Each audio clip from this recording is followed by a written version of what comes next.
Iran और America, इनके बीच तनाव एक ऐसे खतरनाक मोड़ पर आ पहुंचा है जहां एक डेडलाइन के बाद दुनिया शायद एक नए युद्ध का सामना कर सकती है।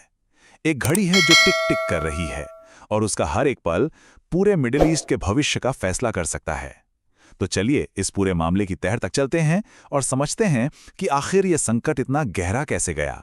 सुनिए, ये कोई मामूली चेतावनी नहीं है, ये एक सीधी धमकी है जिसने इस पूरे इलाके को एक बारूद के ढेर पर लाकर खड़ा कर दिया है। और इसी एक बयान ने डिप्लोमेसी की सारी कोशिशों पर एक बड़ा सवालिया निशान लगा दिया है। और यही है वो डेडलाइन, एक समय सीमा जिसके बाद हमलों का खतरा कई गुना बढ़ गया है। हर गुजरते पल के साथ टेंशन बढ़ती जा रही है और पूरी दुनिया ने अपनी सांसें रोक रखी हैं कि इस टिक टिक करती घड़ी का आखिर अंजाम क्या होगा। तो सवाल ये है कि हम इस मोड़ पर पहुंचे कैसे। इसकी जड़ें एक सीज फायर प्रपोजल में हैं। कुछ देशों ने मिलकर 45 दिनों के युद्ध विराम का एक प्रस्ताव रखा था ताकि बातचीत का कोई रास्ता खुल सके, लेकिन यही प्रस्ताव इस नए संकट की असली वजह बन गया। अब यहाँ पर बात बहुत दिलचस्प हो जाती है। ईरान ने इस प्रस्ताव को सिरे से खारिज कर दिया। उनका मानना था कि ये 45 दिन का ब्रेक अमेरिका के लिए सिर्फ एक जाल है ताकि वो तैयारी के लिए वक्त ले सके और फिर लड़ाई दोबारा शुरू कर दे। ईरान ने साफ साफ कह दिया कि उन्हें ये टेम्परेरी हल नहीं बल्कि एक परमानेंट सोल्यूशन चाहिए। ईरान की तरफ से जो भावना निकलकर आई वो यही थी। उन्होंने इसे अपनी बेइज्जती की तरह देखा। उनका कहना था कि जैसा गाजा और लिबनान के साथ हुआ वैसा वो अपने साथ बिल्कुल नहीं होने देंगे। हमें कोई कमजोर समझने की भूल न करे। तो सीज फायर को ठुकराने के बाद ईरान चुप नहीं बैठा, बल्कि उन्होंने अपना एक 10 पॉइंट का प्लान सामने रख दिया। और ये सिर्फ एक प्रस्ताव नहीं, ये उनकी शर्तों का एक अल्टीमेटम है जिस पे वो कोई भी समझौता करने के मूड में नहीं है। ईरान की मुख्य मांगें क्या हैं? पहली, होर्मुज जल डमरू मध्य पर पूरा कंट्रोल, जो दुनिया के तेल व्यापार का सबसे जरूरी रास्ता है। दूसरी, हमलों में जो नुकसान हुआ है उसे फिर से बनाने के लिए फंड। तीसरी, इस बात की गारंटी कि उन पर दोबारा हमला नहीं होगा। चौथी, सारे आर्थिक प्रतिबंध हटाए जाएं। और पांचवी, इस पूरे इलाके के सभी झगड़ों को खत्म किया जाए। ये हैं ईरान के लिए परमानेंट शांति की शर्तें। अब देखिए, ईरान की मांगें तो एकदम साफ हैं, लेकिन मामला यहीं पर आकर फंस गया है। ये अब सिर्फ शर्तों की लड़ाई नहीं रही, बल्कि ये अब इच्छा शक्ति और दबदबे की लड़ाई बन चुकी है।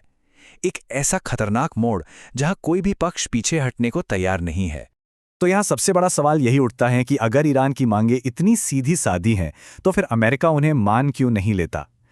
इसके पीछे कुछ बहुत गहरे जियोपॉलिटिकल और इकोनॉमिक कारण बताए जाते हैं। रिपोर्ट्स के मुताबिक अमेरिका के लिए ये अपनी वर्ल्ड पावर वाली इमेज की लड़ाई है। वो शायद ही ये कभी बर्दाश्त करेगा कि दुनिया उसके बजाय ईरान की शर्तों पर चले। इसके अलावा ये भी कहा जाता है कि दुनिया में जब भी अस्थिरता होती है तो इससे अमेरिकी डॉलर की पोजीशन मजबूत होती है और उनके डिफेंस उद्योग को हथियार बेचने का एक बड़ा बाजार मिलता है। तो इन वजहों से परमानेंट शांति शायद अमेरिका के मौजूदा हितों में फिट नहीं बैठती।